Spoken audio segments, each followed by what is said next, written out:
Esto es lo que le tenemos preparado este lunes en DPC, mire. Por la COVID-19, nuestro país está peor que en agosto.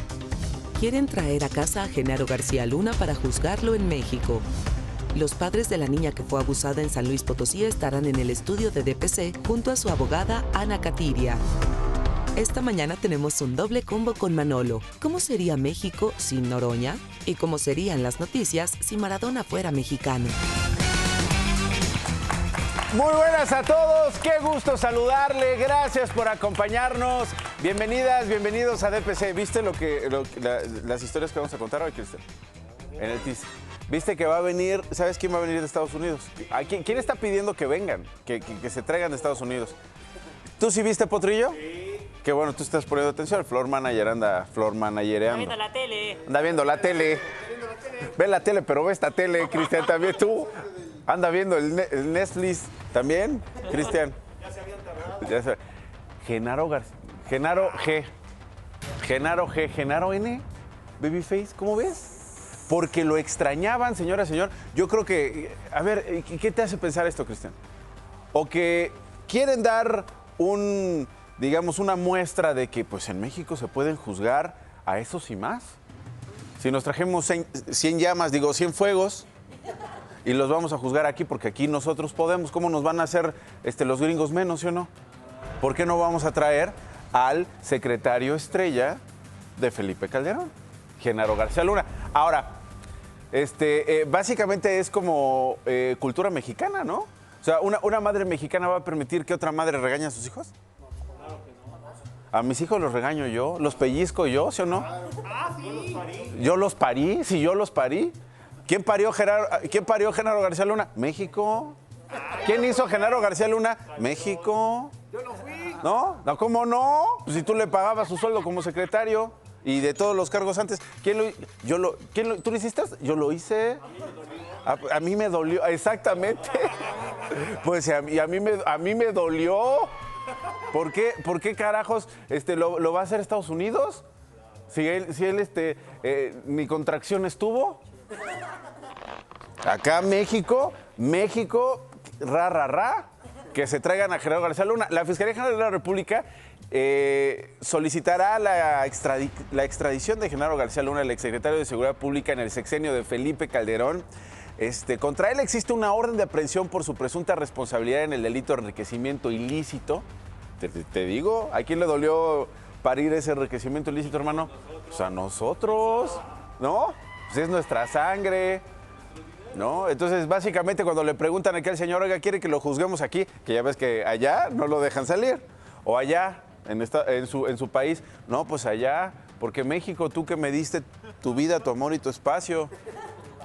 A ti que peleaste con uñas y dientes, y tu lana también. A ti que peleaste con uñas y dientes, que fuiste valiente en tu casa y en cualquier lugar. A ti, rosa fresca de abril, a ti, mi fiel querubín. Y órale, que se venga de vuelta. Un juez federal del Estado de México otorgó esta orden de captura debido a que García Luna no demostró el origen de 27 millones de... Ay, nada más 27 millones. Ay, por 27 millones. Ay, tan fácil de comprobar 27 millones. Nada más cosa que nos dijeran, ¿sí o no, Maricho? Ay, un ticket ahí de... ¿Cuánto gastas tú? ¿Cuánto gastaste en el súper, Maricho? 23 millones y 4... Por favor.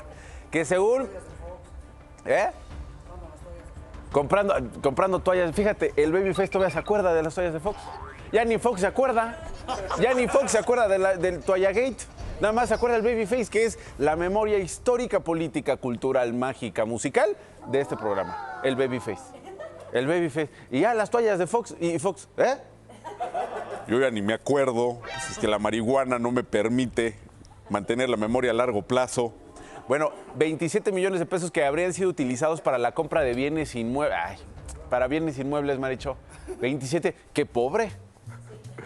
¿Qué no están viendo lo de la gran estafa que eran miles de millones de pesos? Yo creo que han de decir, oye, Genaro, neta, por 27 millones te van a traer. ¿Te diste a conocer por 27 millones? No manches, en el siguiente sexenio eran de mínimo 5,000 millones. Mínimo.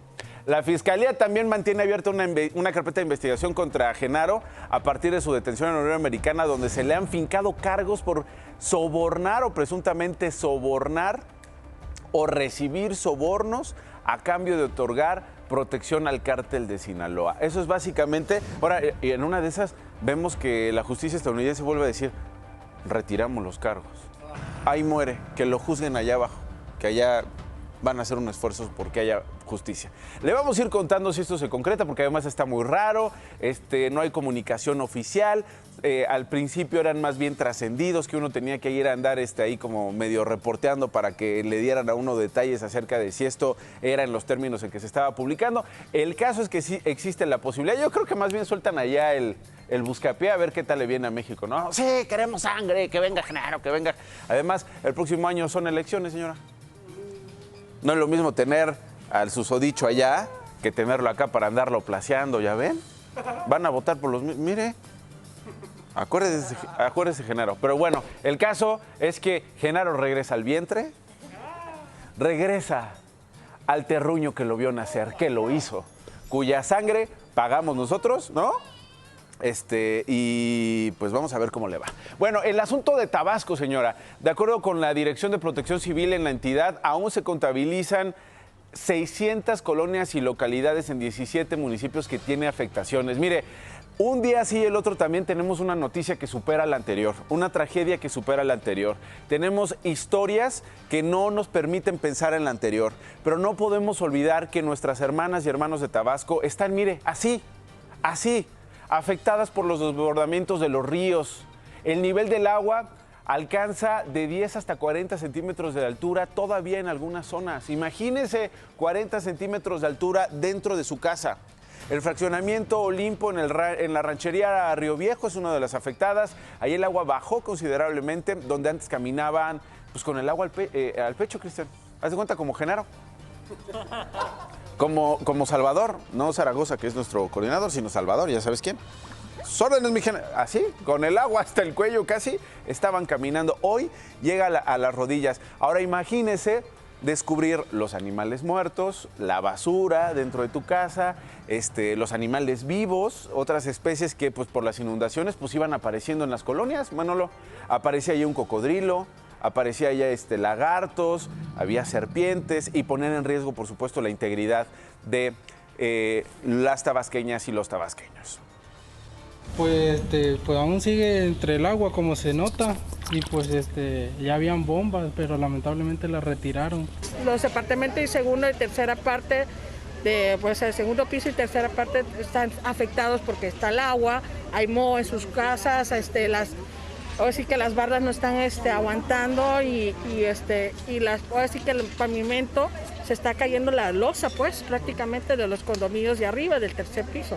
Más de un mes, llevamos casi para 2 meses ya, de que se saque el agua, regrese el agua. Y ahorita los primeros pisos están, pero terriblemente ya, pisos levantados, pues la mayoría de la gente pues perdió ya sus cosas. A pesar de que las autoridades atienden las zonas afectadas con bombas para desalojar el agua estancada, miles de personas continúan con el agua en sus casas. Algunos afectados en este fraccionamiento que le decía en el Olimpo de la ranchería Río Viejo temen regresar a sus hogares.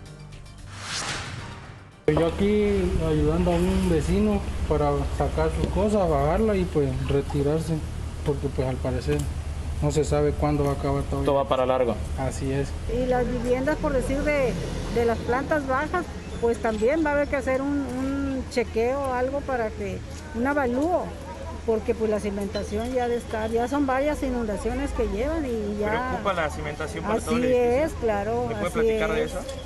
Pues ahorita no se ha podido checar nada, pero pues yo he platicado con ingenieros civiles y dice que toda esa agua perjudica el cimiento porque va pudiendo la varilla y todo eso va filtrando. Entonces la humedad sube hasta el segundo, tercer piso y se están levantando los pisos, hay mucha afectación. Arturo Páramo es mi colega reportero, enviado especial de Grupo Imagen, está en Tabasco. Arturo, adelante.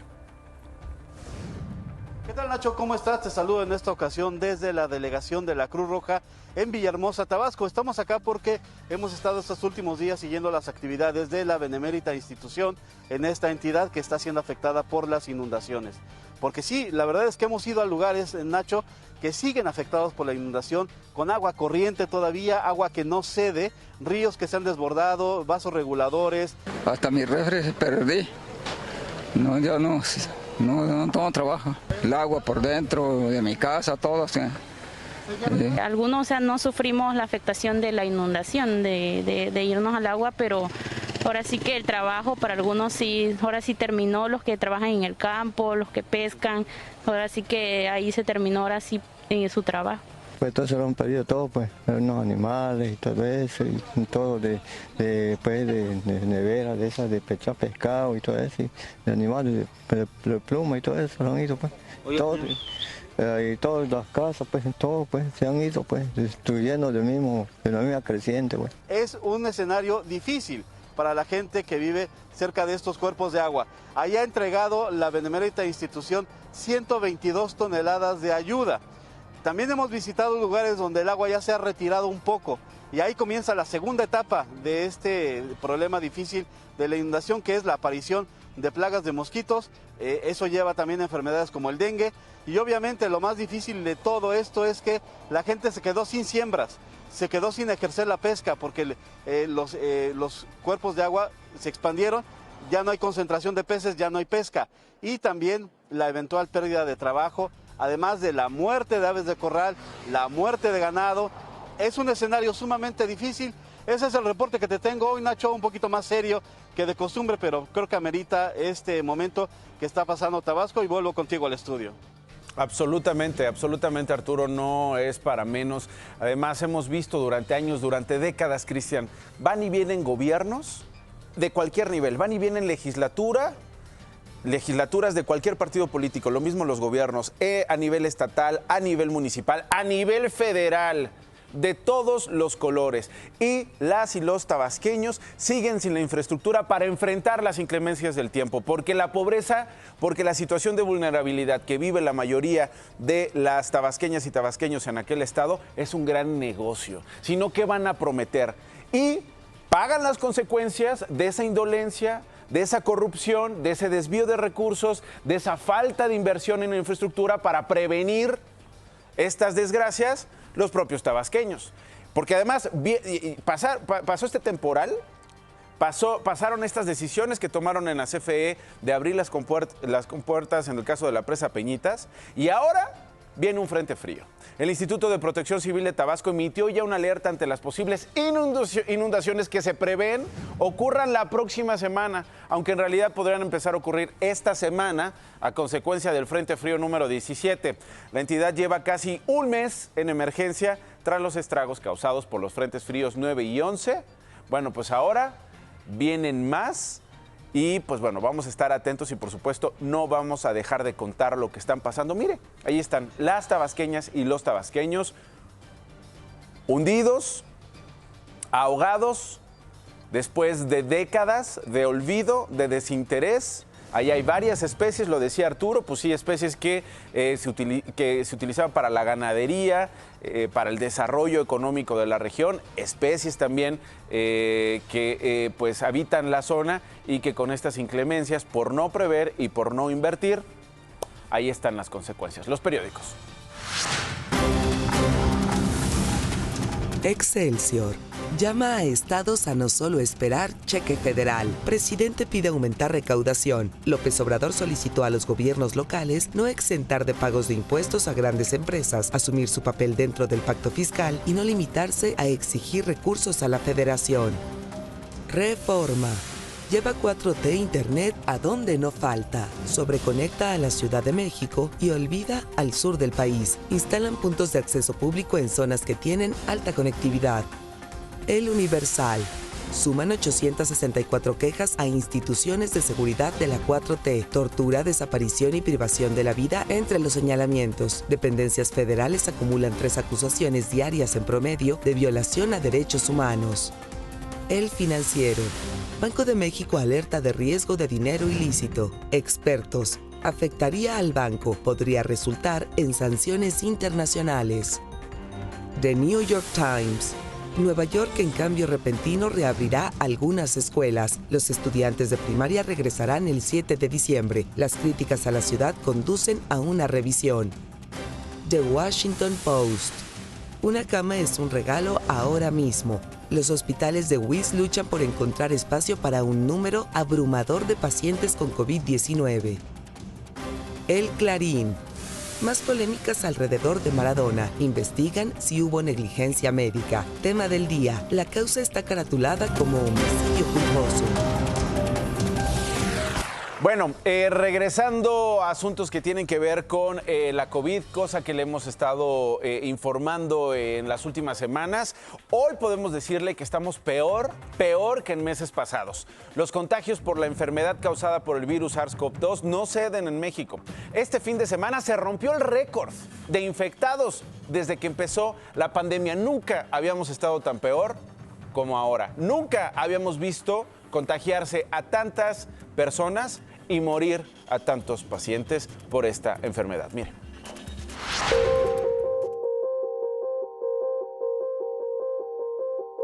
Aquí está la alerta detectada. Un incremento entre la semana 46 y 47 que pudiera incrementarse todavía.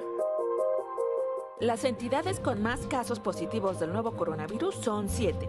De acuerdo con datos de la Secretaría de Salud, 27.5% de los contagios registrados en el país ocurrieron en octubre y noviembre. En la Ciudad de México, del total acumulado, el 33% ocurrió en los 2 últimos meses. De acuerdo con especialistas, el repunte se debe a la relajación de las medidas preventivas de sanidad. En el centro histórico de la Ciudad de México, los filtros sanitarios detectaron la entrada a negocios de 500 personas por minuto. A partir de hoy, en la capital del país se realizarán 20,000 pruebas rápidas. En 8 alcaldías hubo ley seca el fin de semana. Está demostrado que es en reuniones sin sana distancia, en lugares cerrados, donde hay más contagios. Después el padrino de Vicente, el amigo Luis, sí señor, el padrino de salón. A pesar de los esfuerzos y campañas de concientización, las reuniones continúan. En Querétaro, la unidad especializada anticovid desalojó 4 bodas y 2 15 años.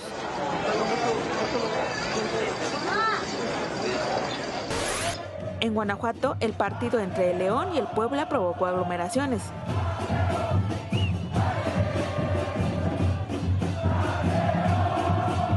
Lo mismo sucedió en Ciudad Universitaria, al sur de la capital del país, con aficionados de los Pumas de la UNAM.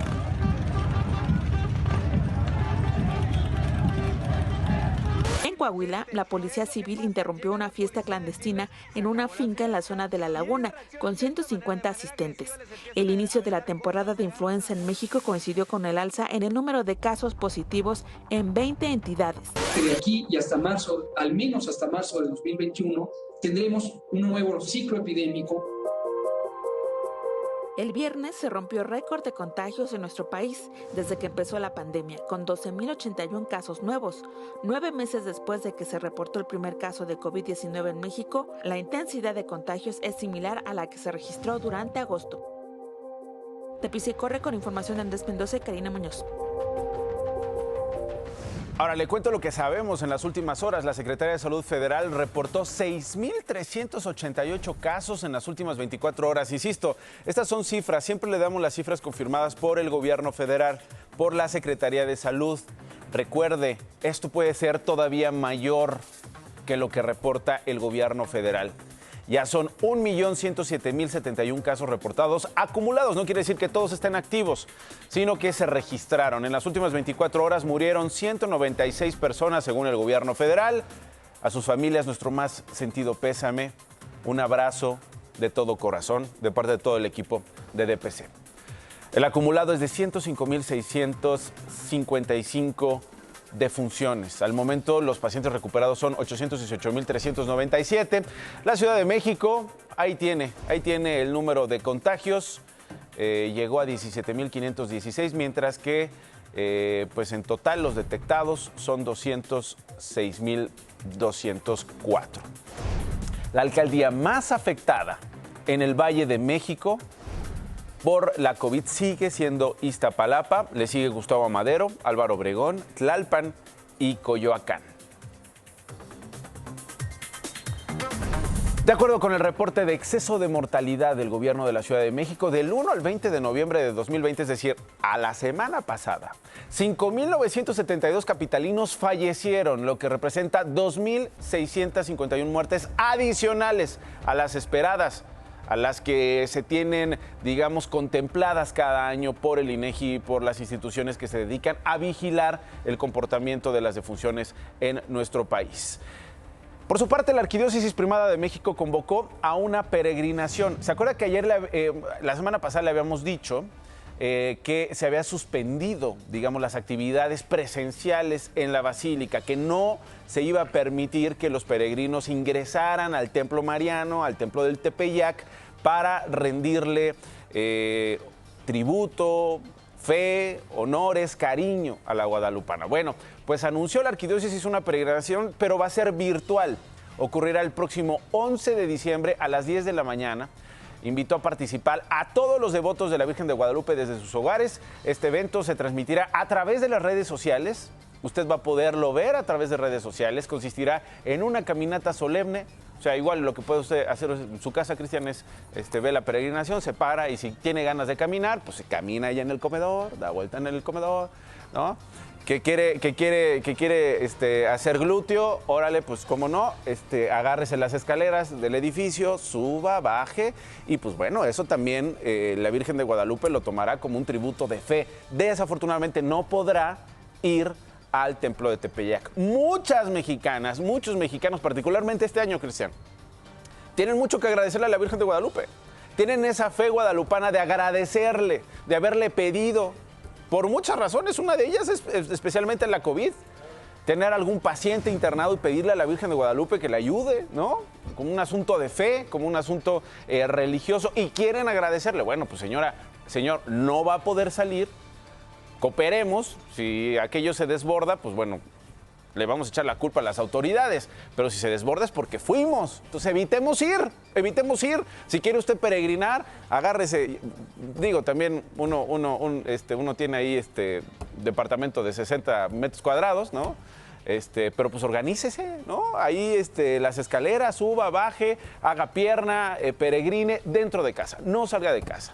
Va a ver usted esta peregrinación virtual con la participación de 5 obispos auxiliares, estarán encabezados por el cardenal Carlos Aguilar Retes. Además de la peregrinación virtual, la Basílica de Guadalupe prepara ya una serie de actividades vía remota para que los devotos participen. Las actividades usted las va a poder consultar en la página virgendeguadalupe.org.mx para que la anote y para que tome esas precauciones. Ya falta poco, Cristian, faltan 13 días para el Día Grande de la Virgen de Guadalupe. Desde el 11 van a comenzar las peregrinaciones virtuales. Cambiamos de asunto.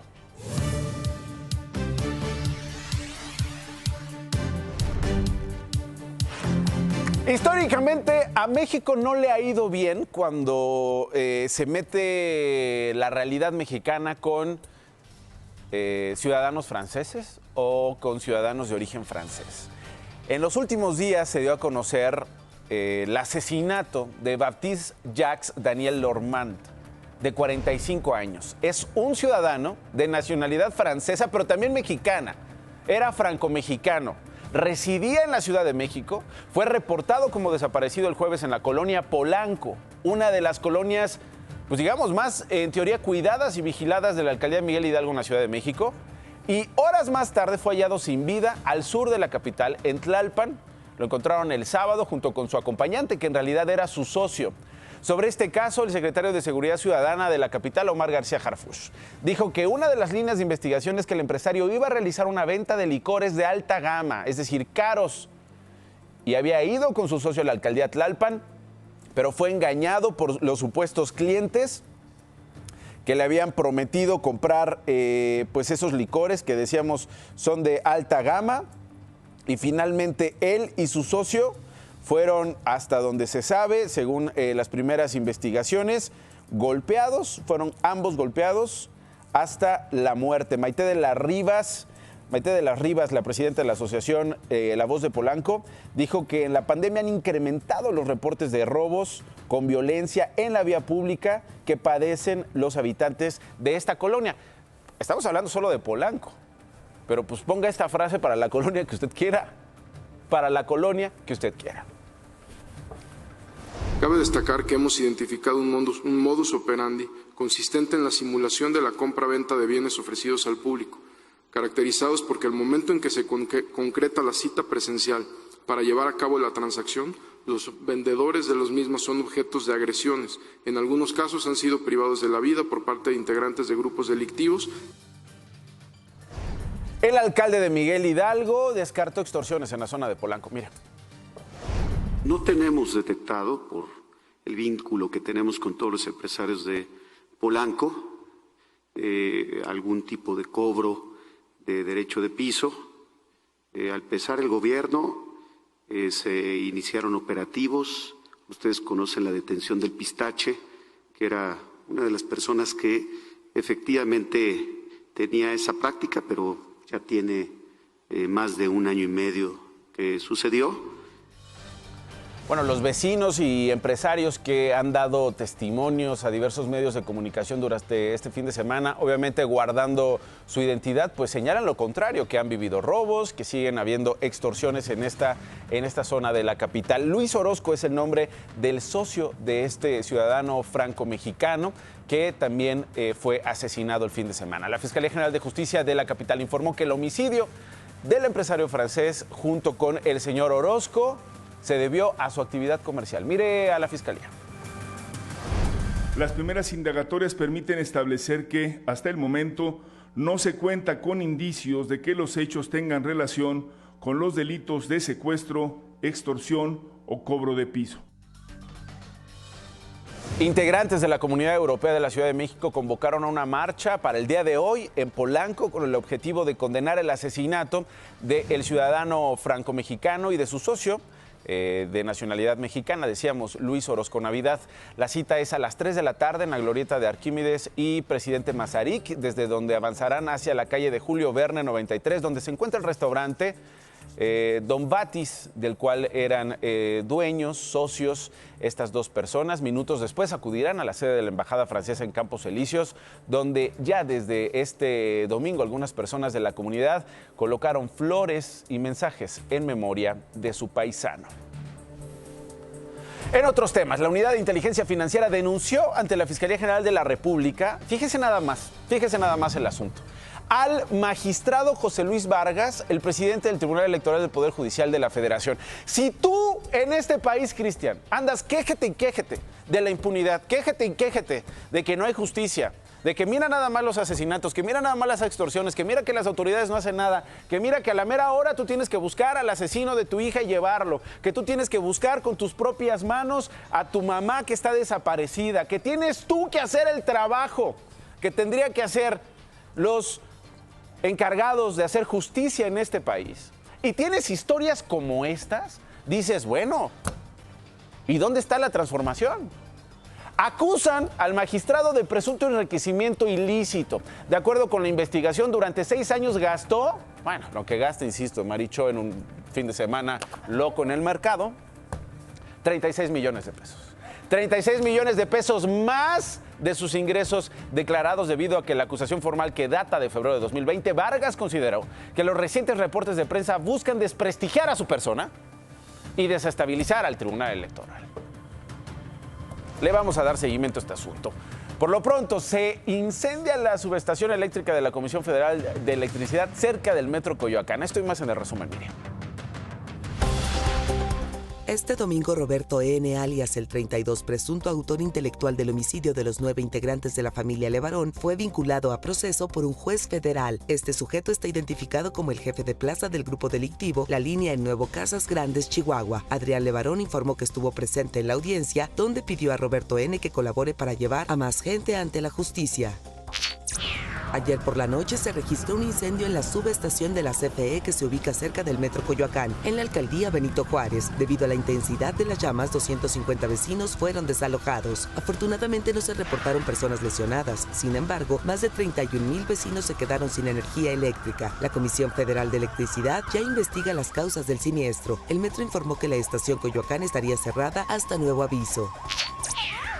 Este domingo, al término de un evento del presidente López Obrador en playas de Rosarito, Baja California, una manifestante que exigía medicamentos para enfermos con cáncer cacheteó así a un integrante del equipo de logística del presidente cuando éste intentó retirarla del paso de la camioneta. Tras el golpe, la joven identificada como Iraíz García se acercó al vehículo presidencial para pedirle apoyo para su abuela que padece cáncer.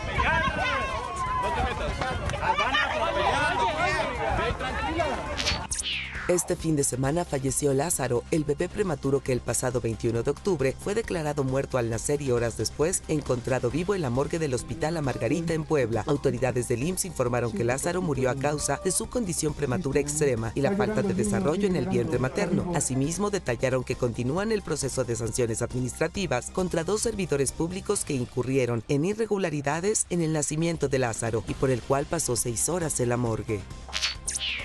Leopoldo Luque, el médico de cabecera del ídolo deportivo Diego Maradona, fallecido el miércoles a los 60 años de edad, quedó imputado de homicidio culposo. La justicia argentina ordenó allanamientos de propiedades del médico personal de Diego Maradona tras tomar declaraciones a familiares del exfutbolista. Las medidas fueron ordenadas por el juez de garantías Orlando Díaz a pedido de los fiscales que llevan el caso. Voy a hacer una pausa, regresamos con más. Esto es DPC. Lo está viendo en Imagen Televisión.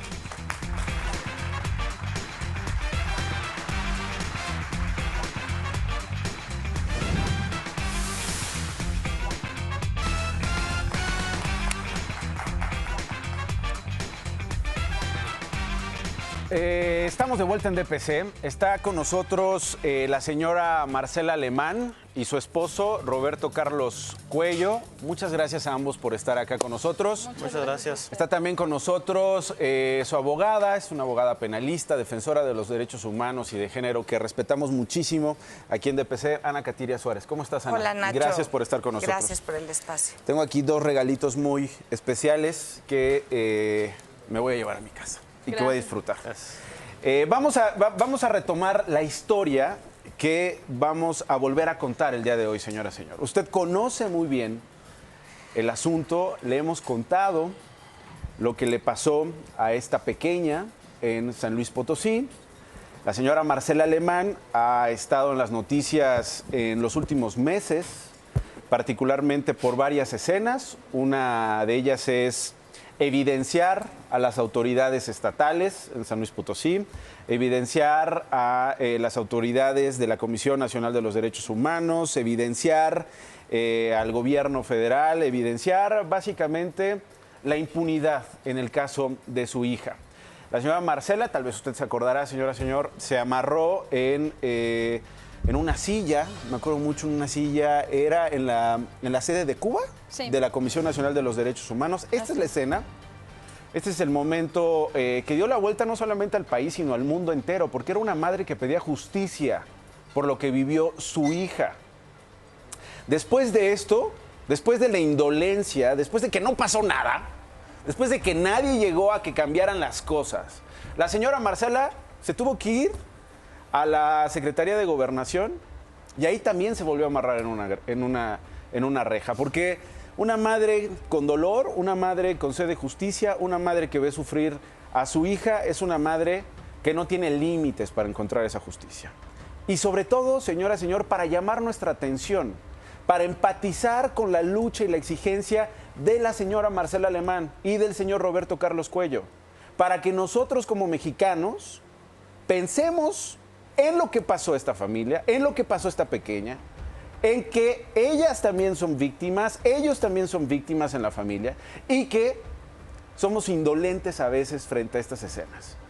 Una madre amarrada a las rejas, porque en buena medida eso es lo que parece vivir en México cuando alguien es víctima directa o indirectamente de pues algún delito y luego de una serie de omisiones, irregularidades que revictimizan a quienes ya son víctimas. Señora Marcela Alemán, la primera pregunta para un poco, y siento mucho de verdad, señora, que esté pasando por esto. Déjeme tomarla de la mano. ¿Qué pasó con su hija? Mi niña es sobreviviente al abuso, a la violación, porque así se le debe de llamar, violación, en manos de mujeres y de hombres. Yo confié a mi hija a una institución donde se supone que le darían educación, que la protegerían, y el día que yo ya la recibí, ella llegó en mis brazos sin siquiera, no hablaba, no se podía ni siquiera parar, estaba en su sillón. Y al momento en que me dijo, es que ya te dije que las maestras malas, porque ella a la fecha identifica y reconoce plenamente a sus violadoras a la fecha de hoy. A partir de ese día fue una búsqueda inalcanzable de justicia, de sed de justicia, porque es lo único que le prometimos a nuestra pequeña. Porque al entregarme a esa niña así en mis brazos, ni siquiera se podía parar, lloraba mucho, le dolía, se tocaba su parte. O sea, fue muy...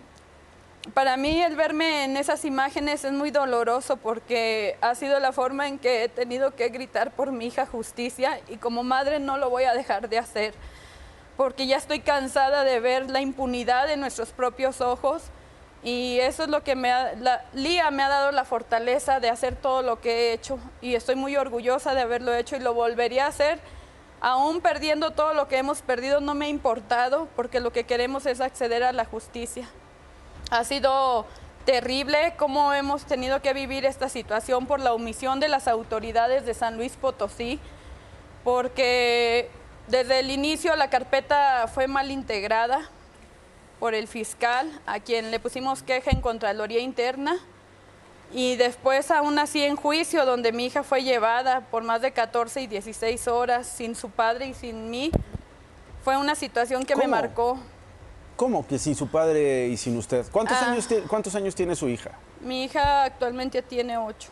Cuando comenzó, digamos, el proceso de investigación, cuando comienzan las pesquisas, ¿cómo que separaron a su hija o sea, como si fuera un adulto? Como un adulto, ella fue juzgada sin perspectiva de género, como un adulto, ella solita. A mí me llevaron ¿Después de todo lo que pasó, señora? Después de todo, de hacerle un dictamen médico como un adulto, de ella estar denunciando por largas horas durante 3 meses, estar haciendo la identificación, el reconocimiento, dictámenes del DIF. Sin especialistas que la cobijaran. Nadie le dio acompañamiento psicológico, porque pues Lía intentó aventarse en una ocasión de nuestro auto por tan perturbada que estaba de tanta información, porque ella nos decía algunas cosas aquí, otras allá, y yo solo pensaba que era el evento del baño, pero conforme Lía fue viendo que nosotros la defendimos, que nos tenía confianza,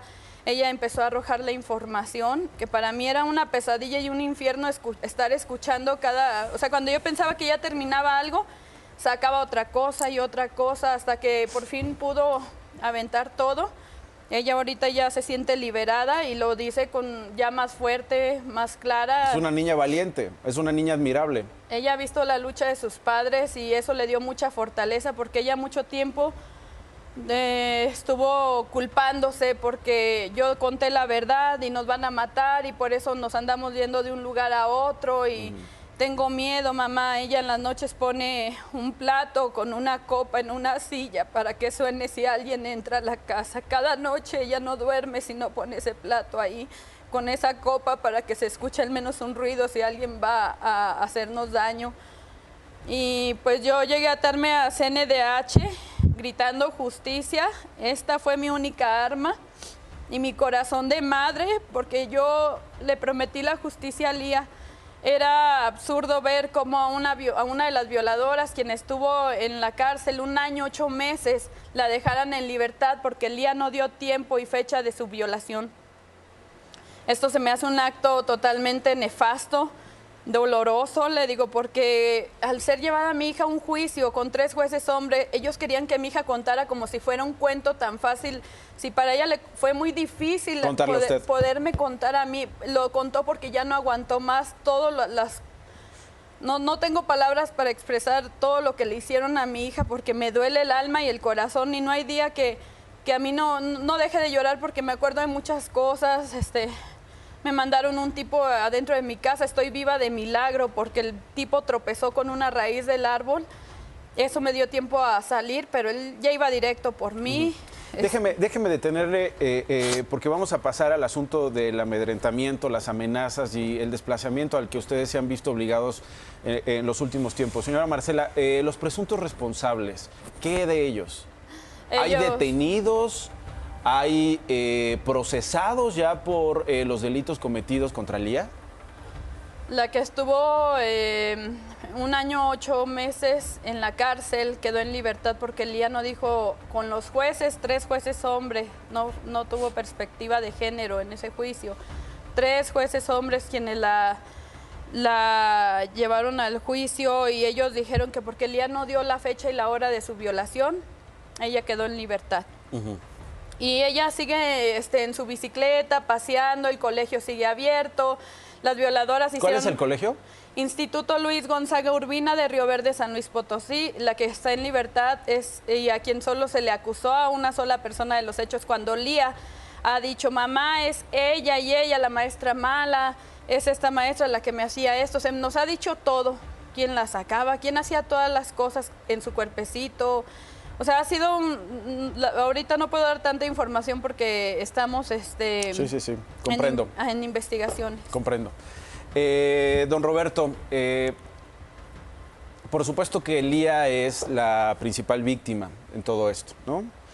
Sin embargo, lo hemos contado a través de las voces de las víctimas. Las propias víctimas se han hecho escuchar, poniendo a México entero a pensar que después de una víctima como Lía, hay otras víctimas. No solamente Lía vuelve a ser víctima una y otra vez cuando se confronta a este tipo de irregularidades, sino también ustedes, obligados a desplazarse desde San Luis Potosí, perder todo lo que han llevado construyendo a lo largo de los años en temas de negocio, en temas de trabajo, viviendo a salto de mata como si ustedes fueran los responsables de un delito, porque han sido acusados, han sido amenazados, han sido amedrentados por personas que han entrado, como decía doña Marcela, incluso a su domicilio.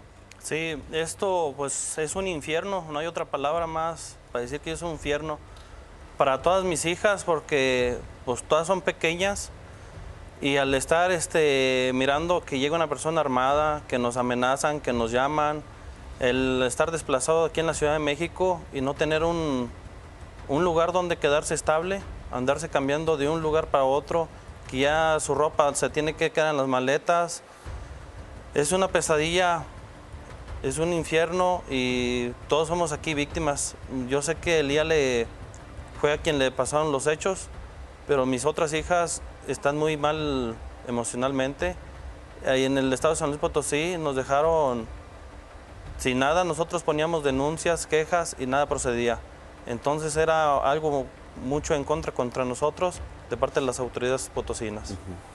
Ana Katiria es abogada, has tomado el caso, tú tienes un prestigio que se reconoce a nivel nacional y a nivel internacional por, pues digamos, acompañar a víctimas, como el caso de la familia Cuello Delgado.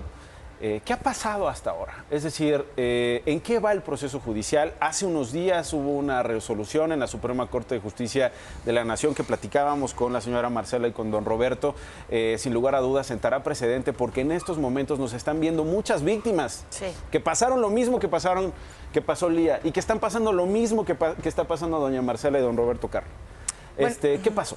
Como bien dicen los señores Cuello Alemán, después de esta búsqueda de que termine el proceso penal, en sentencia de primera instancia dejan en libertad a una de las agresoras, se van a apelación, se les niega la razón, se van al amparo, se les niega la protección federal, a la revisión, a solicitar que la Suprema Corte atraiga el caso, se les niega, interponen el recurso de reclamación, cae en la primera sala de la Suprema Corte, que está precedida por el ministro Juan Luis González Alcántara Carrancá, quienes con todo su equipo y él principalmente tienen la valentía de echar atrás esta primer intento que hicieron los padres para acceder a la Suprema Corte, y atrae el caso por generar una valoración generalizada, valga la redundancia, de que los casos de menores, en este caso de la pequeña Lía, que es víctima de delitos sexuales, deben ser analizados con fundamento en el interés superior del menor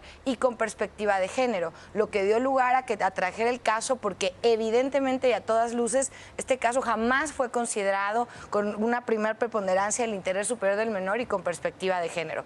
En esta etapa nada más estamos esperando que se retrotraigan las resoluciones que dejaron en libertad a una de las agresoras, y solo en esta etapa en la que de manera condescendiente y haciéndoles el favor a la familia Cuello Alemán es que la Fiscalía integró un delito de los muchísimos que se le cometieron a la pequeña. Y que luego Lía. se fueron acumulando al paso. Y que se fueron acumulando del no tiempo. solo por los particulares, sino también por servidores públicos.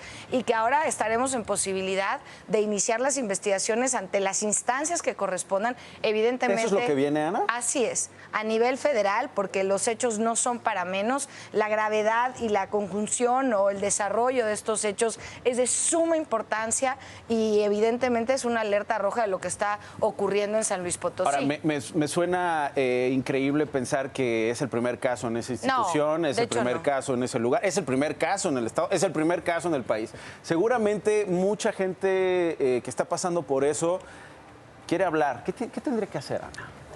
Este precedente en la Suprema Corte nos da un poco de certidumbre para que cuando todo el proceso, como llevaron ellos, les sea negada la justicia, nuestro último tribunal o más alto tribunal pueda echar mano de esa investigación. Sin embargo, pues es obligación del Estado dotar a los ciudadanos y a las ciudadanas de esta información para poder reclamar estos hechos tan graves. Sabemos de otros niños que también fueron víctimas de estos hechos en las mismas condiciones que la pequeña Lía. Evidentemente esto no es una violación aislada, no es un hecho en particular. Hay hechos atroces que concatenados entre sí generan delitos muy peligrosos y dañinos para todos los niños. Sabemos que el tema de trata, de pornografía infantil, etcétera, es un tema muy delicado, y estas redes tan deleznables no operan si no es con la anuencia de algunos personajes en el sistema.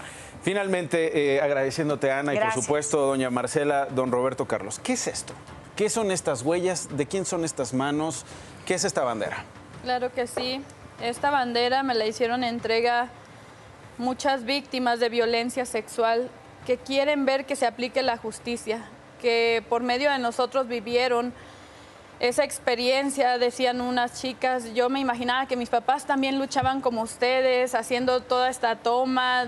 Dice, sentíamos una gran emoción. De hecho, el día que sacaron lo de la Suprema Corte de Justicia, la resolución, una niña en especial me habló llorando y decía, lo logramos, este triunfo es por Lía y por todas. Y me hicieron entrega también esta bandera de muchas víctimas de violencia sexual que han tenido que aprender a vivir con su violador, ver cómo están en libertad y acostumbrarse a seguir viviendo con ese miedo, esa tristeza, con todo lo que pasan los que son sobrevivientes. Queremos justicia, que se aplique. Ya no queremos más palabras, queremos ver cómo se protegen a nuestros niños, no solo por Lía, sino por todos nosotros que tenemos hijos, por todos ustedes, porque mientras uno está trabajando, nuestros hijos son víctimas de un delito. Y esto es algo que nos marca no solo a Lía, sino a toda la familia y a toda la sociedad mexicana. Es por eso que les digo que tenemos que tener esa empatía con las víctimas. Nosotros no la vivimos en nuestro estado, por eso llegamos hasta acá. Yo allá hice conferencias, marchas, me aventaban los carros, no me hicieron en mi estado de San Luis Potosí. Al yo llegar aquí a CNDH con la señora Rosario Piedra, donde me até y duré toda una noche porque la verdad no podía durar más porque mi plan era durar hasta que los días que más pudiera, pero Lía no, por su situación no puede quedarse sola. Y también se me hacía muy feo llevármela a la instalación porque pues de por sí ya había pasado por todo todo esto, pues ya era demasiado, pero ahí seguimos en la lucha en CNDH y seguiremos tomando las instalaciones que sean necesarias, porque eso no es nada para los que son sobrevivientes y por todos los niños que son víctimas de infanticidio y los que ya no pudieron contar ni acceder a la justicia, que las madres siguen mendigando la justicia de esta manera. Ya no, yo creo que ya tiene que haber justicia para los niños. Y nosotros los vamos a acompañar, nosotros vamos a contar lo que se tenga que contar y este espacio se queda abierto para ustedes. Muchas gracias por haber venido y gracias por la confianza. Gracias a ustedes, gracias por el Ana. espacio. Gracias a usted por habernos acompañado. Esta es la historia y por supuesto que le vamos a dar seguimiento. Hasta aquí con DPC, hasta mañana.